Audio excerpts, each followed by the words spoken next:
Je n'osais pas dire ce que je pense jusqu'au jour où j'ai réalisé ça.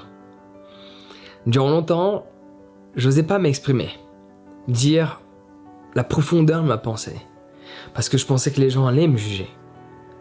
Mais le jour où j'ai réalisé qu'ils me jugeaient, et que dans tous les cas je pouvais pas contrôler leur jugement, je me suis libéré de ce poids, et là j'ai pu m'exprimer et dire ma propre vérité. On vit dans un monde de fake où les gens partent en vacances sur des îles artificielles. Je sais, j'ai déjà exprimé, mais je l'aime tellement celle-là, qu'un peu d'honnêteté, ça fait du bien dans ce monde. Les gens posent des questions si mes dreads sont fake. J'en pose des questions si la vidéo est fake, que j'ai un trompeur, télétrompeur ou je ne sais pas quoi, où je lis un texte. Donc dire ce que tu penses, c'est exprimer ta propre vérité en sachant qu'une personne peut être en désaccord avec toi, mais au moins tu arrêtes d'être faux cul et de vivre un monde de fake. Quand tu ne dis pas vraiment ce que tu penses, tu es faux. Tu es faux parce que tu cherches à correspondre à l'image que les gens projettent de toi. Mais cela est aussi basé sur la propre manière dont notre cerveau fonctionne. Il y a une phrase magnifique qui est dans la Bhagavad Gita. I'm not what I think I am. I'm not what you think I am.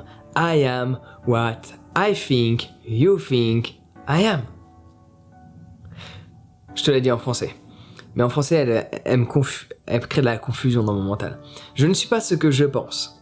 Je ne suis pas ce que tu penses de moi. Je suis ce que je pense de ce que tu penses de moi. Besoin que je répète ça? Je répète ça. Je ne suis pas ce que je pense. Je ne suis pas ce que je pense de moi. C'est plus long en français. Je ne suis pas ce que je pense de moi. Je ne suis pas ce que tu penses de moi. Je suis ce que je pense que tu penses de moi. C'est la propre perception à travers la perception de l'autre. Et quand les gens fonctionnent ainsi, c'est-à-dire la plupart des gens, vu qu'ils projettent des idées de jugement, je pense que si je dis ça, les gens vont penser ça de moi. Par ce fait, ça va influencer ta propre identité.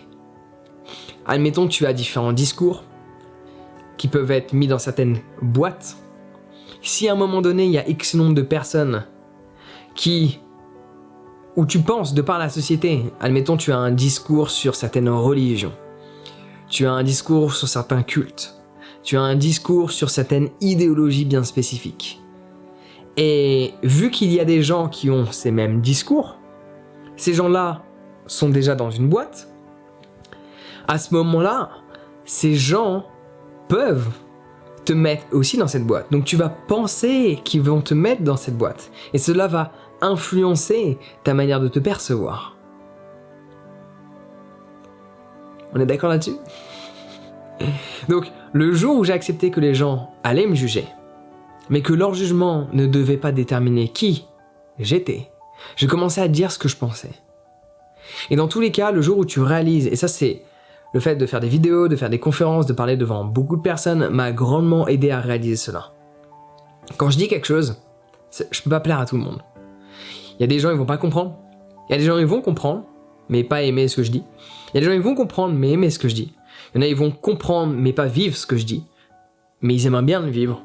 Enfin, du coup, il y a tellement de possibilités différentes d'interpréter le même message de par juste l'expérience d'une personne. En fonction de comment la personne aussi a pu vivre son matin, comment elle s'est réveillée ce matin, quel est son univers, elle ne va pas accepter le message de la même manière. Il y a des exemples que je peux t'en donner plein, et même le comportement des gens est influencé de par leur environnement. J'ai fait beaucoup de boulot en bénévole et en étant salarié dans des ONG. Et il y a un exemple classique que je peux te donner. Les gens donnent pas pour le cancer. Regarde, tu donnes pas pour la recherche pour le cancer. Non, tu donnes pas pour la recherche pour le cancer. Ouais, tu donnes pas. Si tu fais du fundraising, de la recherche de dons, pour l'association CARE, par exemple, qui est reliée à la recherche pour le cancer, enfin pour le cancer, pour faciliter les traitements pour le cancer et l'éviter, etc., etc. Les gens, en général, que tu veux stopper dans la rue, ils veulent pas trop donner. Mais dès lors qu'il y a un membre de leur famille qui a eu le cancer, alors là, ils s'arrêtent et « Ah oui, j'ai eu un membre de ma famille, là ils veulent donner. » Ils veulent donner parce qu'ils se sont fait influencer. Pas uniquement par rapport à ce qui s'est passé, mais par rapport à une idée de pensée. Ils sont pas uniquement fait influencer par le fait qu'un membre de leur famille a eu le cancer, du coup ils veulent donner pour le cancer, mais aussi par la pensée que le cancer existe réellement dans sa vie. Parce qu'il y a plein de choses qu'on se dit, elles existent, mais dès lors qu'on n'est pas touché personnellement, à travers notre propre personne physique ou notre environnement que l'on considère personnel, pour nous, elles n'existent pas vraiment. Ouais. Pour toi, il n'existe pas le tableau qu'il y a derrière moi. Enfin, derrière toi. Enfin, derrière la caméra. Mais il existe. Si tu es dans l'environnement, il existe. Donc il y a une influence aussi de par la pensée que le cancer, pour reprendre mon exemple, devient réel et a un réel impact. Et cause beaucoup plus de morts que n'importe quel virus. Ouais. Petite parenthèse quand même qu'il fallait partager. Il y a des gens par exemple qui vont pas être d'accord avec cet argument. Who cares? C'est mon droit de penser quelque chose. C'est mon droit d'avoir tort sur certains aspects.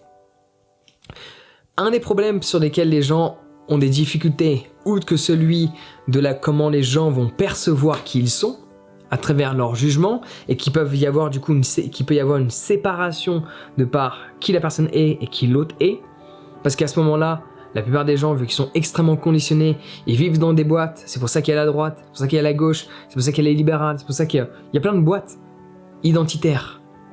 C'est pour ça qu'en anglais on appelle ça identity politics, des identités de pensée en fait, où les gens se sont enfermés sous une forme de régime, et donc du coup dès lors que tu penses pas la même chose qu'eux, ils te rejettent. Cela n'est pas nouveau, ça existe depuis la nuit des temps, depuis que l'être humain existe sur cette planète.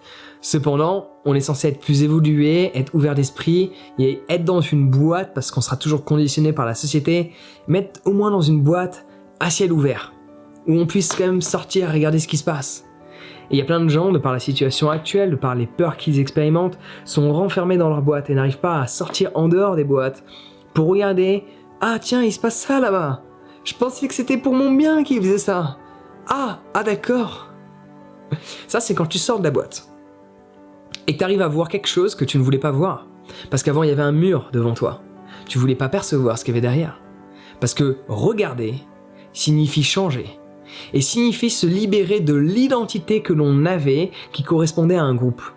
Et quand tu parles d'un point de vue que tu as, qui est différent, qui diverge l'idée générale du groupe dans lequel tu es identifié, consciemment ou inconsciemment, automatiquement, il y a une liaison. Automatiquement, il y a une séparation. Et beaucoup de personnes n'osent pas dire ce qu'elles pensent, parce que consciemment ou inconsciemment, elles peuvent ressentir qu'il va y avoir une séparation. Il va y avoir une séparation du fait que on n'est plus pareil. Mais le jour où tu réalises que dans tous les cas, il y aura des gens qui sont pareils que toi, ou qui ont la même idéologie que toi, tu peux exprimer exactement ce que tu penses sur n'importe quel sujet de la vie. À ce moment-là, je peux te le garantir que tu trouveras toujours des gens qui vont t'accepter. Tu pourras toujours trouver une tribu. Tu pourras toujours trouver une famille, une communauté. Et même dans l'idéal, des gens qui vont t'aimer malgré le fait qu'ils ne partagent pas l'ensemble des mêmes idéologies que toi. Mais cela demande d'être dans une autre catégorie, une catégorie de gens dans des boîtes à ciel ouvert. Donc on reste dans tous les cas identifié à quelque chose parce qu'on s'identifie comme étant des personnes conscientes, ouvertes d'esprit et ainsi de suite.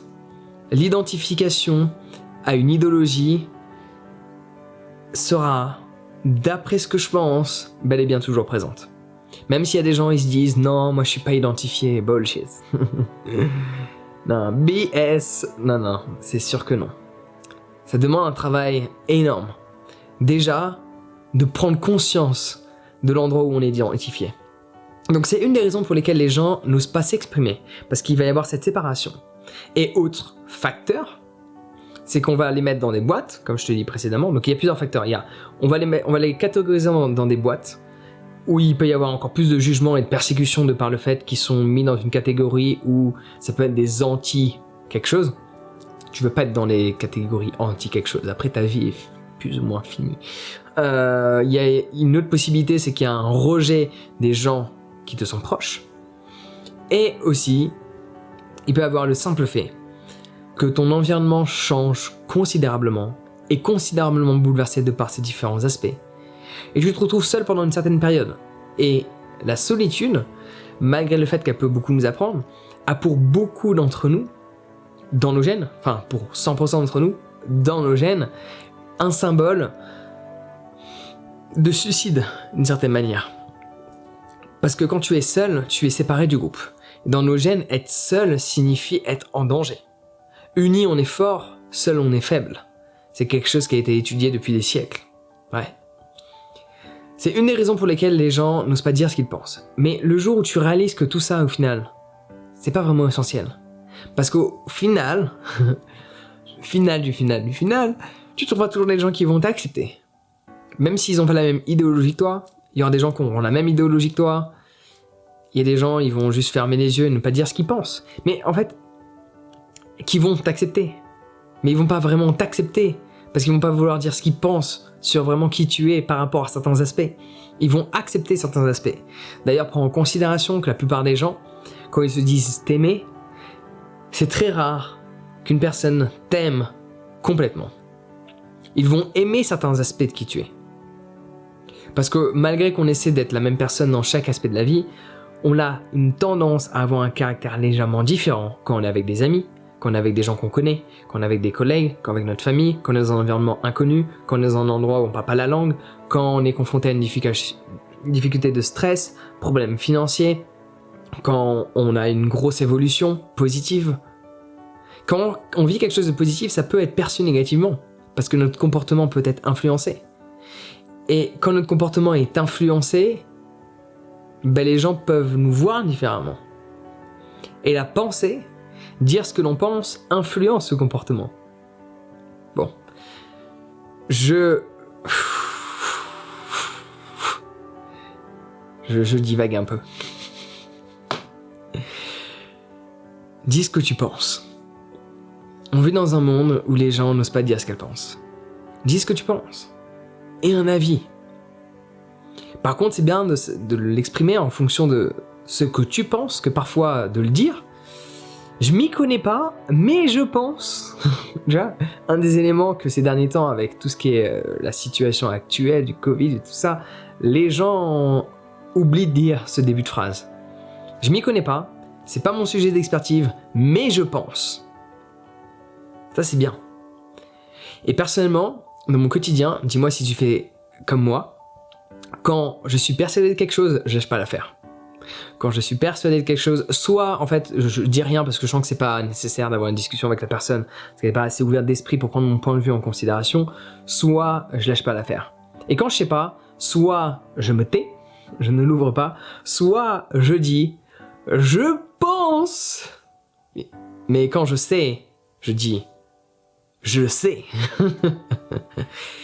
N'aie pas peur d'exprimer ce que tu penses, ce que tu ressens, ce que tu sais, avec une certaine certitude. Quand tu penses savoir quelque chose, dis je sais. Quand tu penses juste penser, dis je pense. Mais exprime ce que tu ressens. Exprime ce qu'il y a là.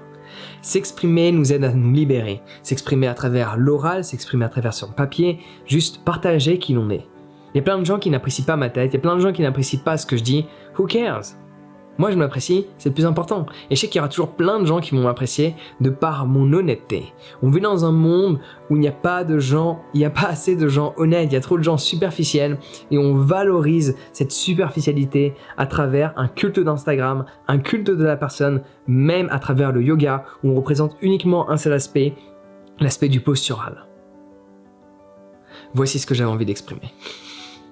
Si tu veux développer ta communication et exprimer vraiment ce que tu penses de la manière dont tu souhaites l'exprimer, j'ai un guide sur l'art de la communication que tu peux télécharger dès à présent. Le lien est dans la description.